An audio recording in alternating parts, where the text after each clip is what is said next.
চাঁদপুরের ফরিদগঞ্জ উপজেলায় কেরুয়া ব্রিজ থেকে মিরপুর ব্রিজ পর্যন্ত ১২৪৮ মিটার দীর্ঘ গুরুত্বপূর্ণ সড়কটির নির্মাণ কাজ দীর্ঘদিন বন্ধ থাকায় চরম ভোগান্তিতে পড়েছেন এলাকাবাসী।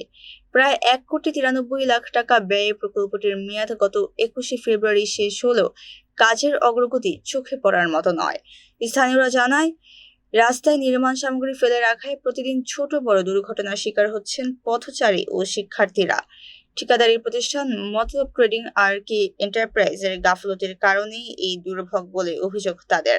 এ বিষয়ে উপজেলা নির্বাহী কর্মকর্তা সেটু কুমার বড়ুয়া জানান, নির্বাচনের কারণে কাজ সাময়িক বন্ধ ছিল। ঠিকাদারি প্রতিষ্ঠানকে দ্রুত কাজ শুরু করতে নির্দেশ দেওয়া হয়েছে, অন্যথায় আইনানুগ ব্যবস্থা গ্রহণ করা হবে।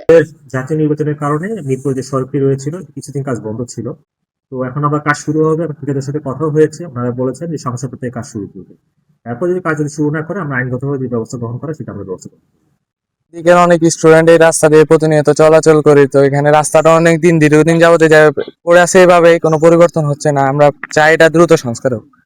আমরা প্রতিদিন এই রাস্তা দিয়ে চলাফেরা করি, বিপদ হয়, দুর্ঘটনা ঘটে, চাকা পাংচার হয়ে যায়। এই রাস্তার জন্য আমাদের অনেকই সমস্যা হইতেছে। আমরা অনেকে রোগী আছি, প্রেগনেন্টি, তারা আমরা ভালো করে আমাদের যাতায়াত করতে পারতেছি না এবং বেবির সমস্যা হইতেছে এবং আমার নিজের অনেক সমস্যা হইছে। এই রাস্তা দিয়ে যাতায়াত করি, আমাদের গাড়ি চালাতে অনেক অসুবিধা হইতেছে। দীর্ঘদিন কয়েক মাস যাবত স্থগিত অবস্থায় আছে। প্রতিদিনই কিছু না কিছু অ্যাক্সিডেন্ট হচ্ছে।